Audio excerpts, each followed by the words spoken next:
Something happened in a select committee this week that made the news for completely the wrong reasons. Sir Keir Starmer was being grilled about defence spending, why there's no 10-year investment plan yet, why the money isn't flowing, and why we couldn't stop a drone hitting a British military base in Cyprus. And he got visibly irritated. You could feel him choosing his words through gritted teeth. Now, you might have already seen the clip going around with the framing of Starmer loses it and Starmer rattled and Starmer loses his rag. But that's not actually the story. But with the greatest respect about the defence investment plan, the idea that the lack of the plan is not holding anything up is utterly ludicrous. Industry is crying out for certainty that it will bring, and the longer it's delayed, the longer that uncertainty exists. How can you create a 10-year plan without the Treasury making the necessary commitments for the next 10 years for the necessary levels of spending? They won't do that. The Chancellor says it's not on her desk, which means she said no, and she sent it back to the Ministry of Defence. How are you going to resolve this? Well, it's my job to resolve it. What I want to do is to make sure that the investment we need is going in and that it's sustained over a 10-year period in accordance with the strategic review. And I want to get that right. What I don't want to do is to set out commitments without being absolutely clear where the money is coming from. The story is who's asking the questions. That man is Sir Jenkin, Conservative MP for Harwich and North Essex. He's been a Member of Parliament continuously since 1992, 33 years in that very building. He was on the Defence Select Committee for 4 of those years, and his party was in government for 14. And he sat there with a straight face and asked the Prime Minister why Britain wasn't on a war footing. Now, let's be fair to Bernard. I can't believe I'm actually saying that, but, here we are. He wasn't a defence minister. He's never actually served in the cabinet, and he's a backbencher who spent his career asking the questions rather than answering them. And to his credit, he did raise concerns about defence underfunding when Labour were in charge before 2010. But that's almost the point. He knows exactly what underfunded defence looks like. He knows what it produces because he's watched his own party do it for 14 years and said nothing that changed anything. So we couldn't even stop a 150 kilometre per mile an hour drone from getting through to hitting a sovereign base in Cyprus. That means we were unprepared. And the very fact that you immediately wanted to defend a destroyer meant you had failed to anticipate the need to defend Cyprus with a destroyer. Sir Bernard, that drone didn't appear because Labour woke up one morning and decided to defund the military. It appeared at the end of 14 consecutive years of Conservative government during which defence spending was cut, procurement was botched, and the armed forces were hollowed out to the point where the Conservatives' own Prime Minister was asked to guarantee military readiness and couldn't. The Prime Minister said it in the committee, and he'd said it more than once. He said it probably more times than it was politically advisable, which is why the clips are going around. But he's not actually wrong. We are finalising the investment plan. That sits with the Strategic Defence Review.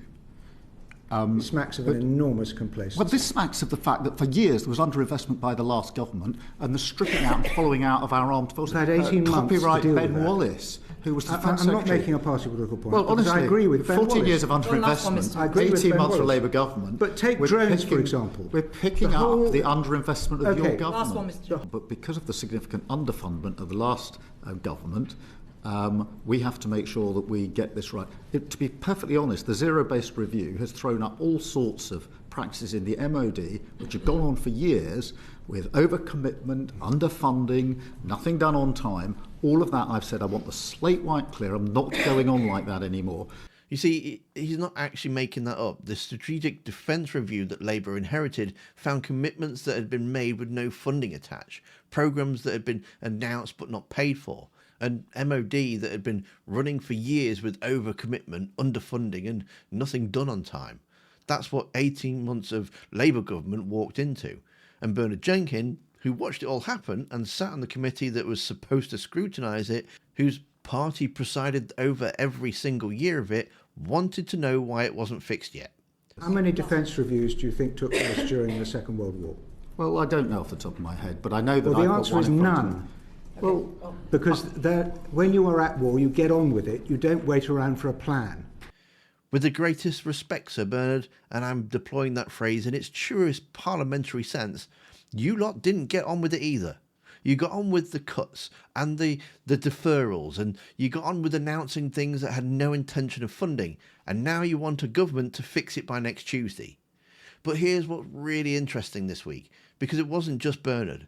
This is a pattern with the Conservatives. And once you kind of see it, you'll notice it everywhere. Nick Timothy, former Downing Street Chief of Staff, now Conservative MP, posted this week about Labour's plan to replace short prison sentences with suspended ones. His verdict: Labour don't have it in their DNA to be tough on crime. Yet in his tweet, he happens to completely ignore the fact that his government managed a net increase of just 500 prison places over 14 years. 500! That's the official Ministry of Justice figure, confirmed in writing to Parliament. Operational capacity went from 89,757 in May 2010 to 90,239 in April of 2024. The prison system was so overwhelmed under Conservatives that by 2023 they were quietly releasing prisoners early just to stop the whole thing seizing up entirely. The courts are backlogged. The remand population is at its highest level in 50 years, and the Prison Officers Union was raising the alarm for years. And Nick Timothy is tweeting about Labour's DNA on crime. Then there's Claire Coutinho, which I mentioned in the last video, but we're going to bring it up again here.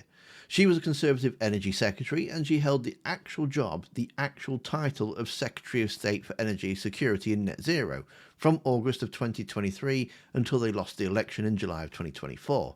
She is now the Shadow Energy Secretary, and this week she posted that the Jackdaw gas field in North Sea could be up and running in just a few months, that Ed Miliband is blocking it, and this is her word: madness.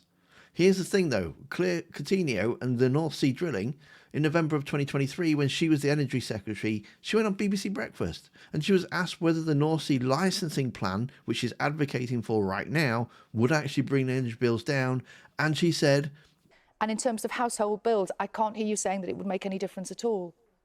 So it wouldn't necessarily bring energy bills down. That's not what we're saying. But so Claire Coutinho, in her capacity as the actual Secretary of State for Energy, admitting the policy that she was responsible for wouldn't cut bills.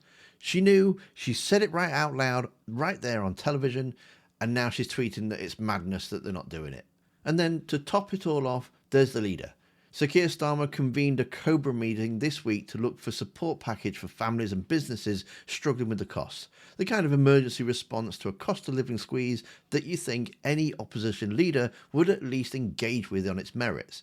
Kevin Baynott's response was to oppose the spending. Well, it depends on what the Prime Minister is planning to do.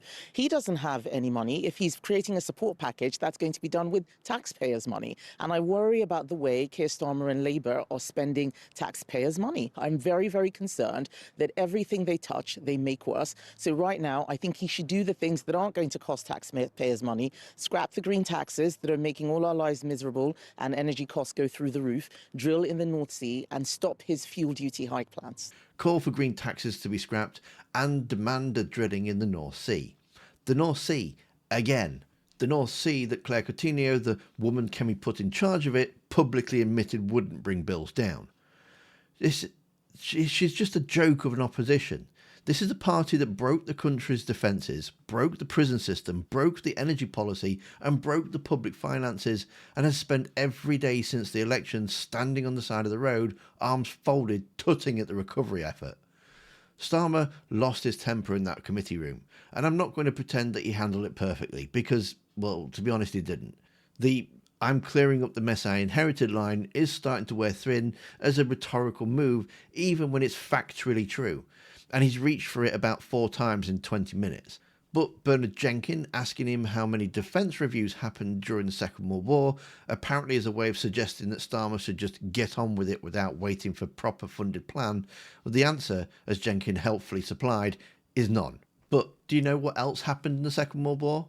They actually funded the military. They made decisions without knowing exactly where every pound was coming from, because that's what a genuine wartime footing looks like. They also formed a coalition government, Labour and Conservatives, sitting together in cabinet because the moment was too serious for point scoring. Clement Attlee was Churchill's deputy prime minister. The whole house came together as one. What they didn't do was spend 14 years salami-slicing the defence budget, boxing procurement, leaving commitments unfunded, and then, once out of power, use Defence Committee hearings to get a clip for social media. Bernard Jenkin has been in Parliament since 1992. He was there for all of it. His party did all of it. And he sat in that room this week and demanded to know why it wasn't sorted. And Starmer lost his rag. And honestly, fair enough.